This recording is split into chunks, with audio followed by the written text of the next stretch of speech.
Hello 10thers. So, in my first video lecture today, we are going to start with our one and only favorite chapter, mole concept and stoichiometry.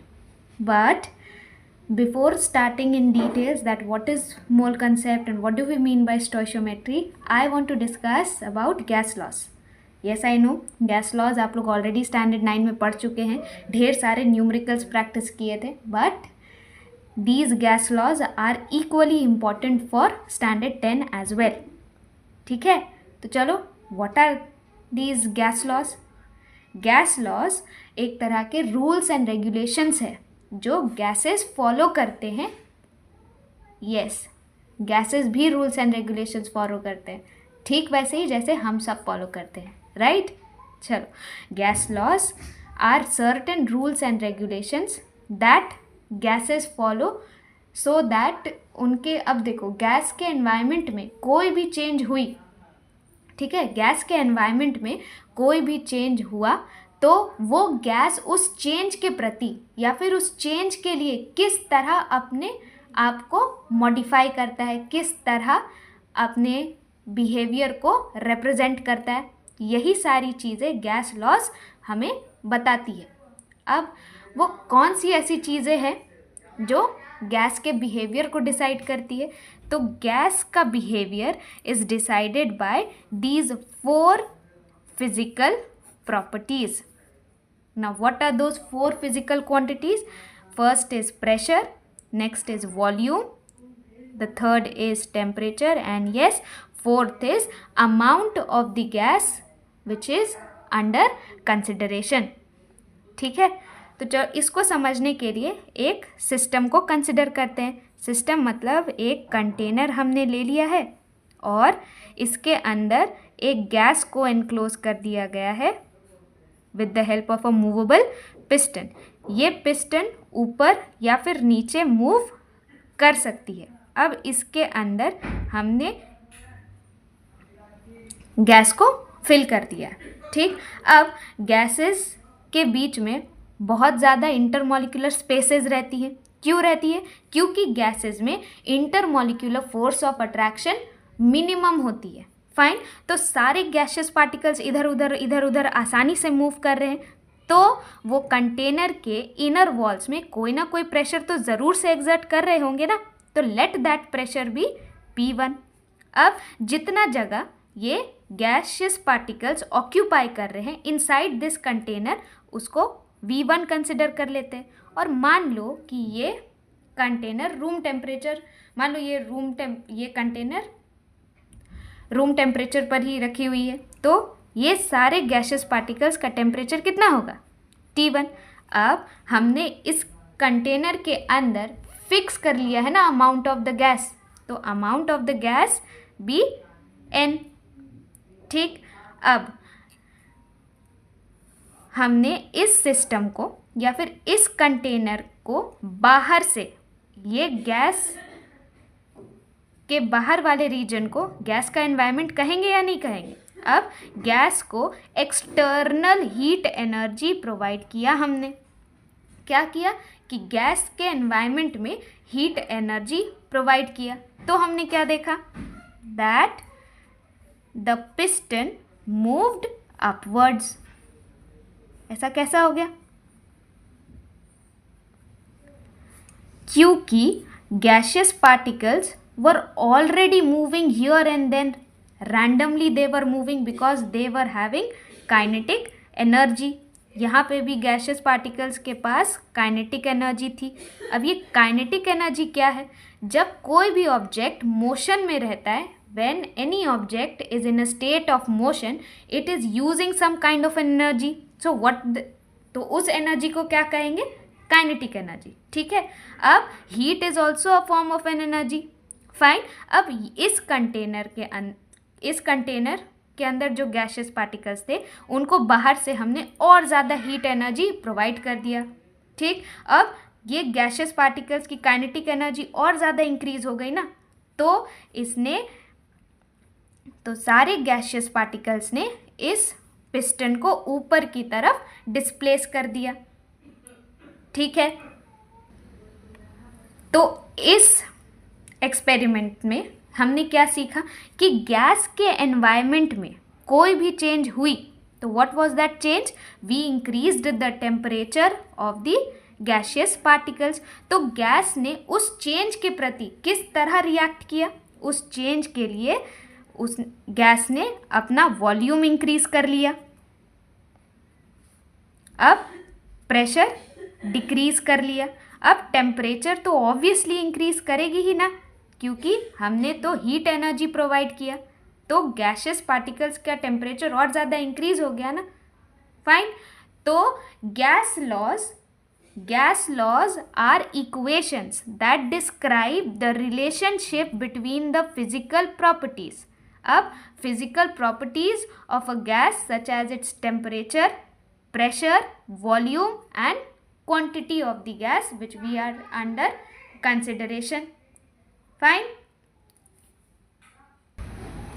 तो वो कौन से gas laws है जो इन 4 physical quantities के बीच में relationship develop करते हैं या फिर गैस के बिहेवियर को इन 4 फिजिकल क्वांटिटीज के साथ लिंक करते हैं। So according to your syllabus the first law that we have to study is Boyle's law. Then the next is Charles' law. Third, Gay-Lussac's law of combining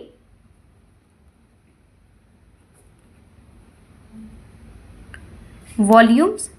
And the fourth is Avogadro's law. अब ये 4 law हमें ये 4 physical quantities के बीच में relationship दिखाएंगी। ठीक है, Boyle's law pressure और volume के बीच में रिलेशनशिप डेवलप करके बताएंगी। Charles law volume versus temperature के बीच में रिलेशनशिप दिखाएगी। और Gay-Lussac's law of combining volumes हमें रिलेशनशिप दिखाएगी between volumes of the reactants as well as between the volumes of the products. Avogadro's law will tell us the relationship between volume of the gas versus amount of the gas. And yes, amount of the gas का unit क्या होगा। अब कैसे gas को measure करेंगे, किस unit में gas को मेजर करेंगे, in our favourite unit known as mole. Yes, we will be discussing it in details. First Boyle's law को डिस्कस कर लेते हैं। Boyle's law is a relationship between pressure and volume. ठीक, Boyle was a scientist. इन्होंने experimentally देखा कि volume और pressure के बीच में क्या रिलेशनशिप है जब एक कंटेनर के अंदर हमने एक गैस को एनक्लोज कर लिया है with a movable piston. Boils law को समझाने के लिए ये डायग्राम मैंने बनाया है। ठीक, अब बॉयल वॉज अ साइंटिस्ट। इन्होंने क्या किया कि एक गैस को कंटेनर के अंदर एनक्लोज कर लिया विथ अ मूवेबल पिस्टन। ठीक, अब इन्होंने क्या देखा that when he increased the pressure, जब इन्होंने प्रेशर इंक्रीज किया और पिस्टन को नीचे की तरफ डिस्प्लेस किया, तब gaseous particles were occupying less space. Obviously, इसको लॉजिकली सोचा जाए तो ये सही बात है ना। क्यों सही बात है? गैसेस के बीच में बहुत ज़्यादा इंटरमॉलिक्यूलर स्पेसेस है। अब हर तरफ से, अब ऊपर के तरफ से we have increased the pressure, तो obviously intermolecular spaces will decrease. Fine, the gaseous particles will come close together, so obviously volume will also decrease, जैसा कि हम यहाँ पे देख पा रहे हैं। तो इससे हमने क्या सीखा दैट प्रेशर बढ़ाने से वॉल्यूम घट रही है। तो क्या इसे इनवर्स रिलेशन कह सकते हैं? कह सकते हैं ना। तो according to the definition of Boyle's law, it states that the volume occupied by a fixed amount of a gas varies inversely with its pressure. ठीक है, अब fixed amount of a gas ही हमने यहाँ पे लिया है ना, अब जादू तो यहाँ पे हो नहीं रही है दैट गैसेस अपने आप इंक्रीज हो जा रहे हैं या फिर डिक्रीज हो जा रहे हैं. We are just decreasing the intermolecular space. अब इंटरमॉलिक्यूलर स्पेस डिक्रीज हो जाएंगे तो ऑब्वियसली गैस पार्टिकल्स कम जगह ऑक्यूपाई करेंगे ना. And again for solving numericals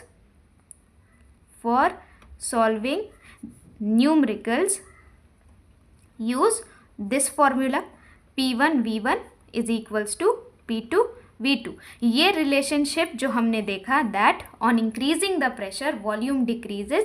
This is happening when temperature and amount of the gas, both of them are fixed. Fine. Up next we would be discussing about Charles' law. Charles' law states the relationship between volume and temperature. So according to its statement, Charles' law के statement में हम किसके बीच में relationship देखेंगे? It is a relationship between volume and temperature. जहाँ पर Boyle's law में हमने ये देखा that pressure is inversely proportional to volume. Charles' law में हमें क्या देखना है that volume is directly proportional to temperature. अब इसको कैसे समझेंगे कि अगर हमने temperature of the gaseous particles को बढ़ा दिया तो वो ज़्यादा जगह ऑक्यूपाई करेंगे. इसको समझने के लिए again we will consider a container. I made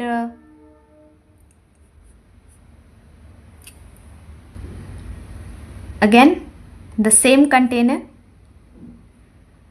इसके अंदर भी हमने एक गैस को एनक्लोज कर दिया है और फिर ये मूवेबल पिस्टन है. अब इस गैसियस कंटेनर को अगर एक्सटर्नल हीट एनर्जी प्रोवाइड की जाए तो kinetic energy of the gaseous particle will increase all the more. Already वो गैसियस पार्टिकल्स इधर उधर मूव कर रहे हैं, ठीक, तो काइनेटिक एनर्जी तो उनके पास अच्छी खासी है. अब उसके ऊपर से we have increased the temperature also. We are providing it with external form of heat energy, तो टेम्परेचर और एनर्जी दोनों और ज़्यादा बढ़ जाएगी ना. तो ये गैसियस कंटेनर या फिर ये मूवेबल पिस्टन ऊपर की तरफ शिफ्ट कर जाएंगे. क्यों शिफ्ट कर जाएंगे? क्योंकि गैसियस पार्टिकल के पास और ज़्यादा काइनेटिक एनर्जी आ गई है, ठीक है, तो they are occupying more space. तो टेम्परेचर बढ़ाने से volume is also increasing. Fine. यही रिलेशनशिप चार्ल्स लॉ हमें शो करती है. तो अब डेफिनेशन कैसे, what would be the definition of Charles' law? According to Charles' law, the volume of a given mass of a dry gas is directly proportional to its absolute temperature. यहाँ पर we have to consider the temperature in Kelvin scale, and we already know how are we going to convert temperature given in Celsius to Kelvin. We will simply add 273 to it because 0 degree. Now again for solving numericals,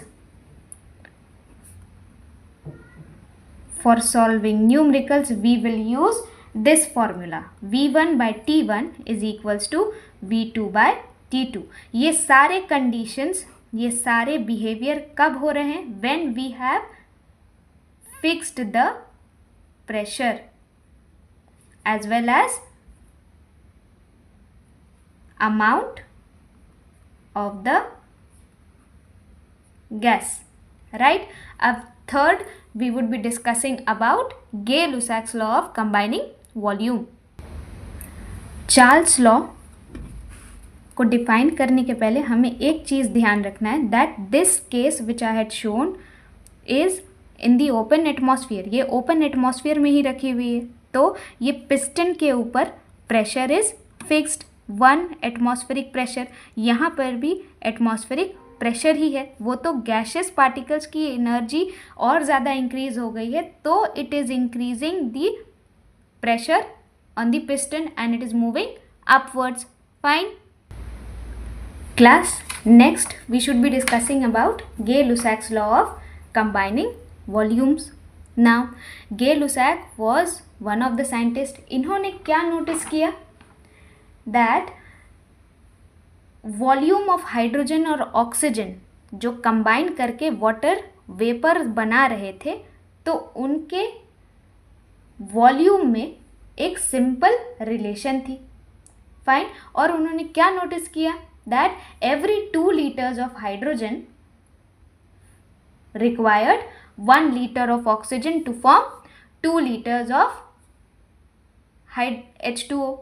और भी further उन्होंने बहुत सारे gaseous chemical reactions में भी यही notice किया कि जो गैशियस रिएक्टेंट्स है वो और जो गैशियस प्रोडक्ट्स वो लोग आपस में रिएक्ट करके बना रहे थे, तो उनके वॉल्यूम्स एक दूसरे के साथ एक simple whole number ratio maintain कर रहे थे। Like for an example, hydrogen when combines with oxygen is forming H2O, but क्या ये केमिकल इक्वेशन बैलेंस्ड है? Of course not. So what will we do? ऐसे लिखेंगे? तो गे-लुसाक ने भी यही नोटिस किया कि हर 2 लीटर ऑफ हाइड्रोजन को 1 लीटर ऑफ ऑक्सीजन की ज़रूरत पड़ रही थी to form 2 litres of water vapour.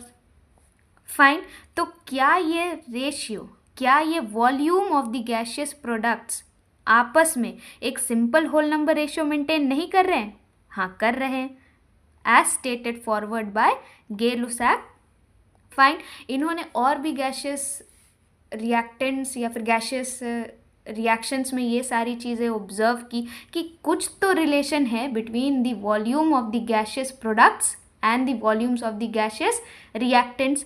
Fine. वो सारे वॉल्यूम्स आपस में एक simple whole number ratio maintain कर रहे थे, और अपने ही ऑब्जर्वेशंस को जब उन्होंने एक लॉ का रूप दे दिया, तो उसी लॉ को हम लोग किस फॉर्म में पढ़ते हैं? Gay-Lussac's law of combining volume. So, according to the definition of the Gay-Lussac's law of combining volumes, when gases react, they do so in volumes that bear a simple whole number ratio and to the volume of the gaseous products. लेकिन एक condition यहाँ पे भी हमें ध्यान में रखना है, that volumes are measured at the same temperature and pressure, क्योंकि गे-लुसाक्स लॉ में और क्योंकि बॉयल्स लॉ और चार्ल्स लॉ में हमने ये देख लिया है कि वॉल्यूम टेम्परेचर पे भी डिपेंड करती है और प्रेशर पे भी डिपेंड करती है। ठीक है, तो वॉल्यूम को फिक्स, तीनों गैसेस के टेम्परेचर और प्रेशर फिक्स रखेंगे तब ना उसके वॉल्यूम को कैलकुलेट करेंगे, राइट?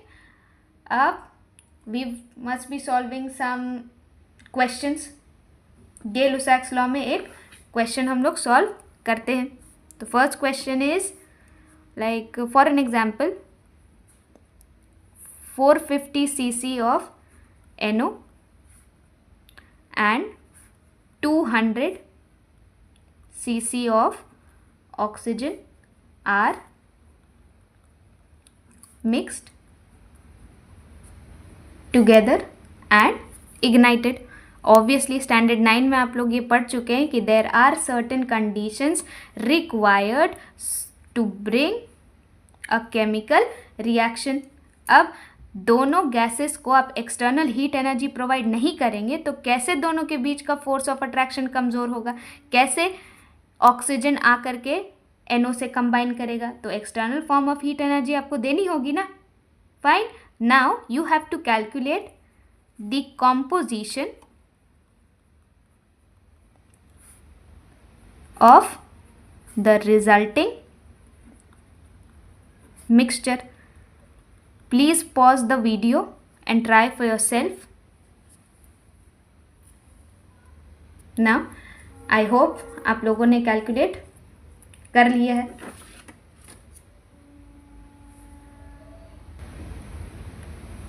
क्लास, मेक श्योर कि जब भी आप लोग ऐसे क्वेश्चन जो केमिकल इक्वेशन पर बेस्ड होती है, तो सबसे पहले आप एक वेल बैलेंस्ड केमिकल इक्वेशन लिखें।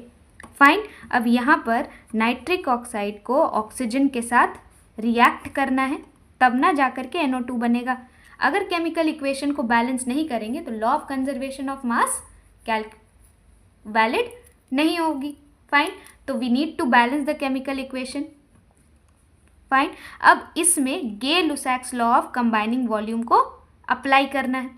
तो इस लॉ के आधार पे हमें क्या समझ में आ रहा है, दैट जितने भी गैशियस रिएक्टेंट्स होंगे और जो गैशियस प्रोडक्ट्स होंगे वो आपस में एक सिंपल होल, उनके वॉल्यूम्स आपस में एक simple whole number ratio maintain करेंगे।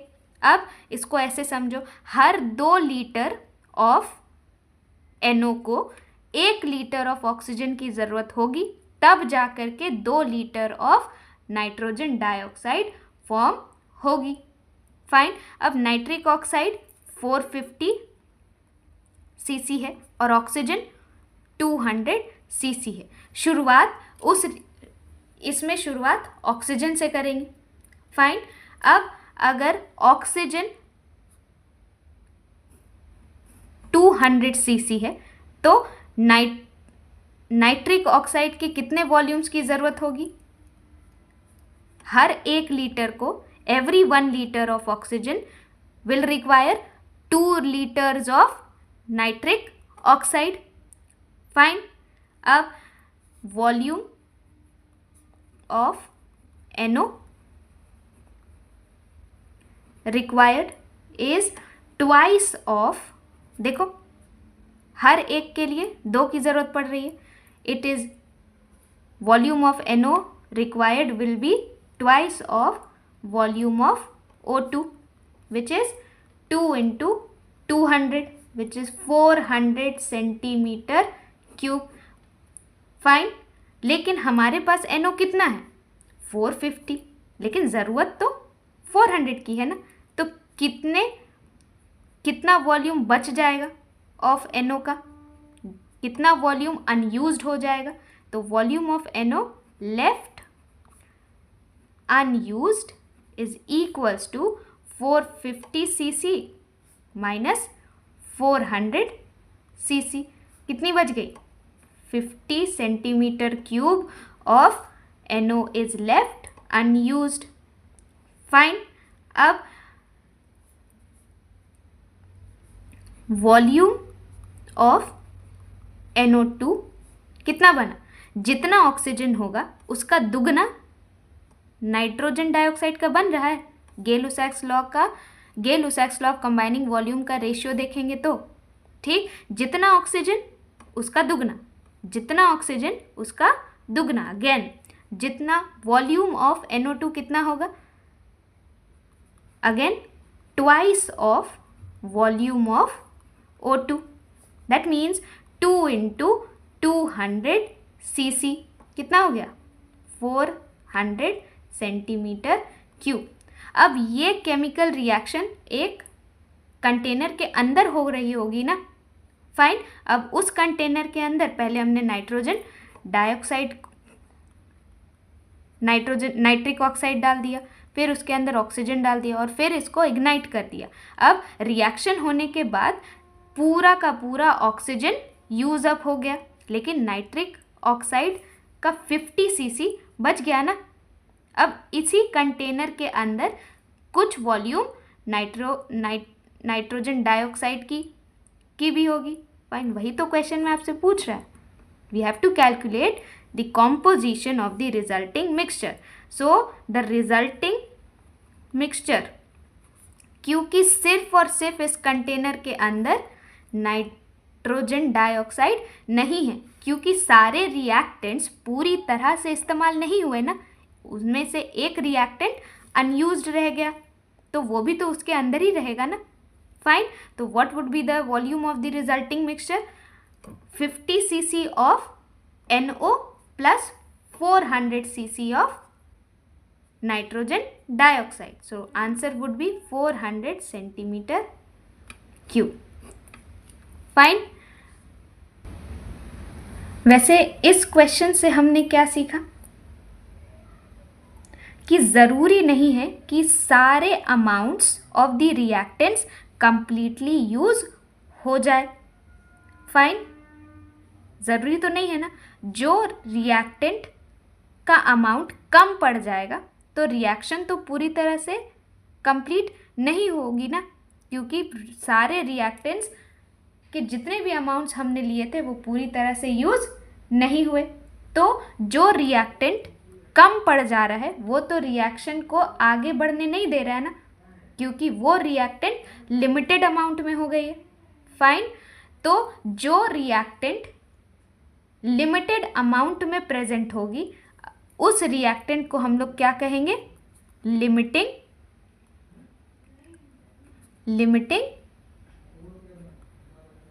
reagent. According to the definition, limiting reagent is that reagent that is used up completely in a chemical reaction. Definitions are very important for your board's exam. Please learn them by heart from your book. Fine. Ab next we must be discussing about Avogadro's law. Next, Avogadro's law. Avogadro's law. Lately, we have already discussed that Avogadro's law will tell the relationship between volume of the gas and the amount of the gas. Fine. अब इसके statement के बारे में अगर discuss किया जाए तो according to Avogadro's law,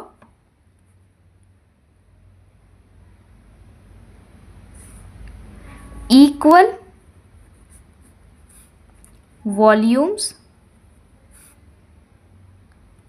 of all gases under similar conditions of temperature and pressure contain the same number of molecules. Fine. अब इसको समझने के लिए we have taken two similar container. अगर दो सिमिलर कंटेनर लेंगे, इसके अंदर की वॉल्यूम सेम रहेगी. इसका भी वॉल्यूम V1, इसका भी वॉल्यूम V1, क्योंकि कंटेनर सेम है तो उसके अंदर का जगह भी तो सेम ही होगा ना, राइट. अब इसके अंदर no matter which gas we have filled, हो सकता है इसमें ऑक्सीजन हो सकता है इसमें नाइट्रोजन हो, but we have taken the same volume, equal volumes of all gases, no matter which gas we have taken. But again, दो चीज़ों का ध्यान रखना है, that volume has to be same as well as the temperature and pressure. Fine. Container same है तो मतलब volume भी सेम. अगेन टेम्परेचर और प्रेशर दोनों को सेम रखना होगा. तब इसके अंदर कौन सी गैस है वो कंसिडर नहीं करना है, कोई भी गैस हो, but again I am repeating, कोई भी गैस हो बट वॉल्यूम सेम हो, टेम्परेचर भी सेम हो और प्रेशर भी सेम हो. देन इस कंटेनर के अंदर जितने ऑक्सीजन के मॉलिक्यूल्स होंगे, लाइक फॉर एन एग्जाम्पल, अगर ऑक्सीजन के X मॉलिक्यूल्स हैं तो उतने ही मॉलिक्यूल्स नाइट्रोजन के भी होंगे.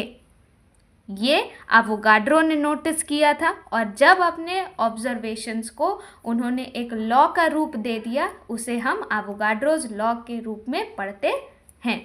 ठीक है. So let's solve a certain question. Let me take the data from somewhere else. Copy paste नहीं करना है class, just copy down the data and solve. If 50 cc of a gas A contain Y molecules, then how many molecules of gas B will be present in 25 cc of B. Again, keep this under consideration, under same conditions. Same conditions का मतलब क्या होगा?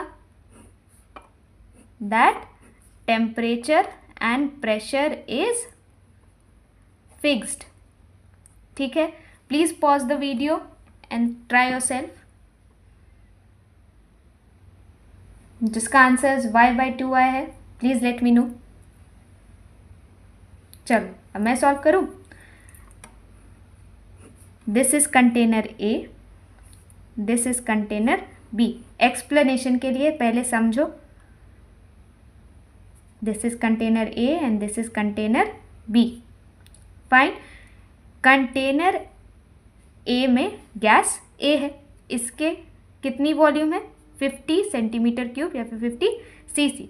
50 CC मतलब gas ए अगर 50 centimetre cube का जगह occupy कर रहा है, मतलब उस तो सिर्फ एक मॉलिक्यूल तो 50 सेंटीमीटर क्यूब का जगह ऑक्यूपाई नहीं ना करेगा, बहुत सारे मॉलिक्यूल्स होंगे उसके अंदर. So let that many molecules be Y. Fine. अब मान लो कि गैस बी क्वेश्चन में क्या लिखा हुआ है?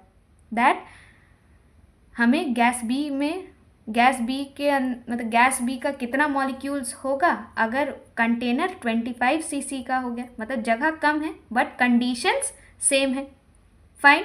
अगर गैस बी भी 50 सीसी ऑफ वॉल्यूम ऑक्यूपाई करती तो यहाँ पे कितने मॉलिक्यूल्स होते बी का? वॉल्यूम सेम, टेम्परेचर भी सेम, प्रेशर भी सेम, तो obviously number of molecules would also be same. But question में क्या है? एक ट्विस्ट, दैट ये कंटेनर आधा हो गया. 50 सीसी नहीं है, कितनी है? 25 सीसी. तो ऑब्वियसली नंबर ऑफ मॉलिक्यूल्स तो कम हो जाएंगे ना, क्योंकि वॉल्यूम और अमाउंट ऑफ द गैस के बीच में रिलेशनशिप एवोगाड्रोज लॉ हमें दिखाता है. अगर वॉल्यूम सेम है तो नंबर ऑफ मॉलिक्यूल्स भी सेम, बट अगर वॉल्यूम घट गया तो ऑब्वियसली उसके अंदर कम नंबर ऑफ मॉलिक्यूल्स होंगे ना. Fine.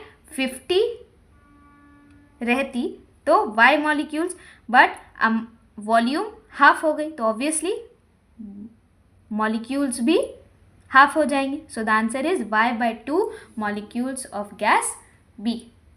So we have completed 4 major laws according to your syllabus.